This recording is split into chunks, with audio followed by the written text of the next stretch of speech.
यूक्रेनी सैन्य ठिकानों को चुन चुन कर बनाया गया निशाना, किए गए हवाई हमले। यूक्रेन पर रूस ने कहर बरपा दिया है। ताजा तस्वीरें हमले के फौरन बाद की।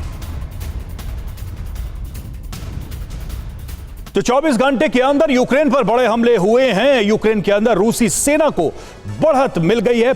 डोनेस्क में रूस को बड़ी सफलता मिली है। खार्किव, कुपियांस्क में हवाई हमले किए गए हैं। वहीं निप्रोपेट्रोव्स्क और निकोपोल में ड्रोन से अटैक किया गया। खेरसोन में कैमिकाजी ड्रोन से तबाही मची है।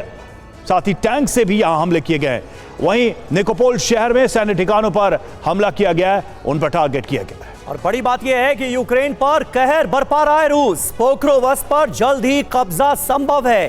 तोर्स्क में कई इलाकों पर कब्जा हो गया है। और ये देखिए जो अहम खबर, ताजा खबर सामने आ रही है, तोरेस्क में भी कई इलाकों पर अब रूस ने कब्जा जमा लिया है। यानी रूस बहुत तेजी से अब आगे बढ़ता हुआ नजर आ रहा है।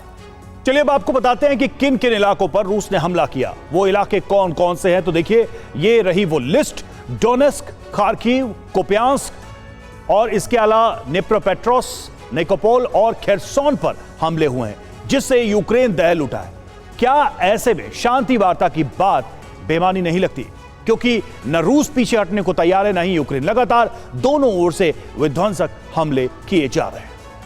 और हमारे साथ इस वक्त तमाम खास मेहमान मौजूद हैं। मेजर जनरल अशोक कुमार हमारे साथ मौजूद हैं, सीडीआर अतुल भारद्वाज हमारे साथ मौजूद हैं और विदेश मामलों के जानकार प्रोफेसर संजय भारद्वाज भी हमारे साथ मौजूद हैं। सबसे पहले मेजर जनरल अशोक कुमार, मैं आपसे जानना चाहूंगा, अब कहीं दूर दूर तक शांति के आसार तो नजर आ नहीं रहे, सीज फायर की कोई बात हो नहीं रही है, बल्कि हमले और ज्यादा विध्वंसकारी हो गए। रूस अब एक बहुत बड़ा एज लेता हुआ नजर आता है, बहुत आगे बढ़ता हुआ नजर आता है। यूक्रेन के पास अब ऑप्शन बचे क्या हैं? मौजूदा समय में आपका ये ऑब्जर्वेशन सही है कि शायद शांत की संभावनाएं ख़त्म होती जा रही हैं, लेकिन मैं कहना चाहूँगा कि शांत की संभावना दूर तो गई है बट अभी ख़त्म नहीं हुई है।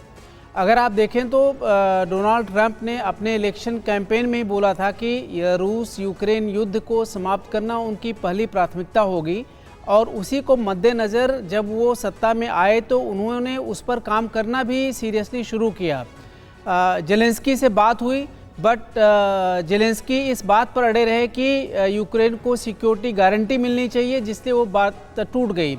उस समय ये उम्मीद की जा रही थी कि जब यूएस यूक्रेन को सपोर्ट देने से हट रहा है तो बाकी यूरोपियन देश भी हट जाएंगे, लेकिन ऐसा नहीं हुआ। इस समय भी सारे यूरोपियन देश यूक्रेन के साथ में खड़े हुए हैं। उसके साथ साथ एक और डेवलपमेंट हुआ कि प्रेसिडेंट ट्रंप को उम्मीद की थी कि पुतिन उनकी बात मानेंगे, और उन्होंने सिर्फ इतना इनिशियल प्रस्ताव रखा था जिसके लिए बातचीत भी हुई थी कि कम से कम 30 दिन के लिए एक दूसरे के एनर्जी और इंफ्रास्ट्रक्चर पर अटैक करना बंद कर दो। लेकिन इस बात को रूस ने भी नहीं माना, क्योंकि रूस की कोशिश थी कि जो बड़े मुद्दे हैं, क्रीमिया को एक्सेप्टेंस दिलाना, जिस इलाके पे कैप्चर किया हुआ है उसको उसके पास रहने देना, और यूक्रेन का नाटो में न शामिल होने की बात भी किसी न किसी रूप में मान ली जाए और तब वो युद्ध विराम के लिए तैयार हो। जाहिर है वो इतनी जल्दी संभव नहीं था, और 30 दिन का युद्ध विराम मानने पर इन दोनों इंफ्रास्ट्रक्चर और एनर्जी को बचाने में किसी पक्ष का कोई नुकसान नहीं था। और उसके बाद पिछले 8-10 दिन में दोनों पक्षों से ताबड़तोड़ हमले शुरू हुए हैं। रूस अपना इनग्रेस यूक्रेन में बढ़ा रहा है।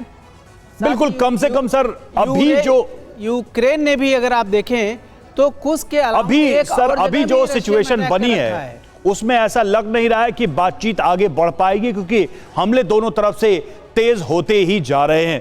और देखिए इधर ज़ैपोरिज़िया में अब तक का सबसे बड़ा हमला हुआ है। ज़ैपोरिज़िया के 12 इलाकों में 447 हमले किए गए। ड्रोन, टैंक से, MLRS से ये तबाही मचाई गई है।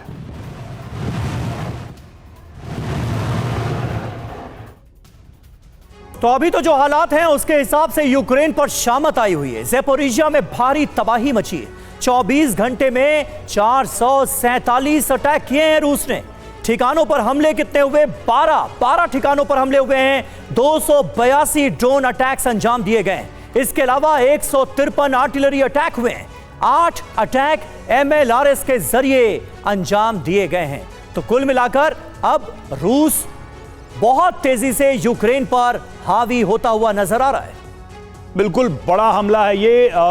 संजय भारद्वाज सर, अब बात यहां कुल मिलाकर यह है कि ये स्थिति कहां जाकर रुकती नजर आ रही है। यूक्रेन को जो चाहिए वो मिला नहीं। रूस इस युद्ध को समाप्त करना चाह रहा था बहुत जल्द, वो भी नहीं हो पाया। अमेरिका जिस फिराक में था वो भी जमीन पर उतरता नजर नहीं आ रहा, और यूरोप की स्थिति तो वाकई में बहुत ही चिंताजनक है। बिल्कुल रवि, बिल्कुल साफ है। आपने बिल्कुल सही कहा कि ग्राउंड पे तो देखिए युद्ध बढ़ता जा रहा है, और उसका कारण ये है कि क्योंकि दूसरे साइड में नेगोशिएशंस के भी प्रयास हो रहे हैं। अमेरिका डीपली इन्वॉल्व है कि यूक्रेन और रशिया के कॉन्फ्लिक्ट को ख़त्म किया जाए। लेकिन इसका जो सबसे बड़ा कारण है कि हर देश का एक डिफ्रेंशिएटिंग थ्रेट परसेप्शन है। अमेरिका रशिया को मुझे नहीं लगता कि आज के दिन बहुत बड़ा थ्रेट मान रहा है, क्योंकि वो चाइना को थ्रेट मानता है।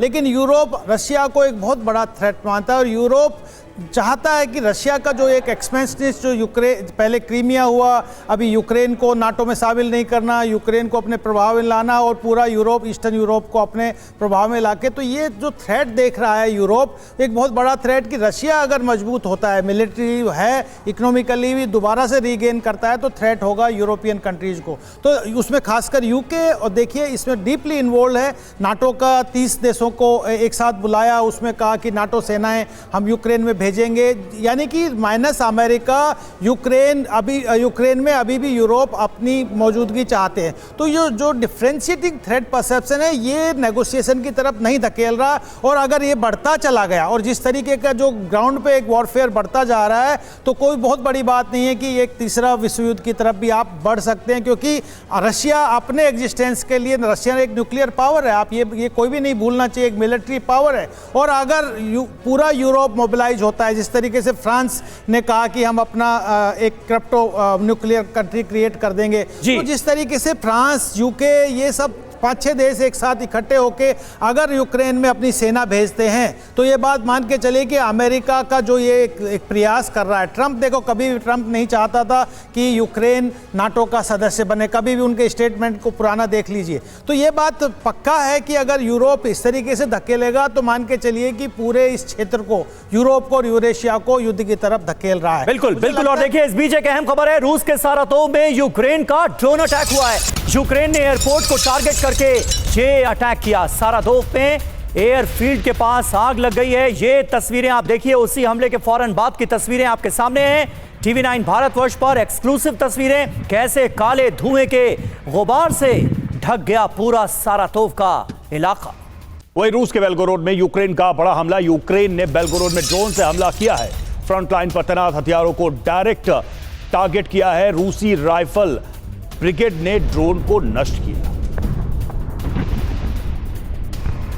और वहीं रूसी वोस्तोव ग्रुप पर भी भीषण हमला हुआ है। 30वीं सेपरेट स्पेशल फोर्स पर यह अटैक किया गया। शार्क सोर्स दिशा में दुश्मन को रोका गया है।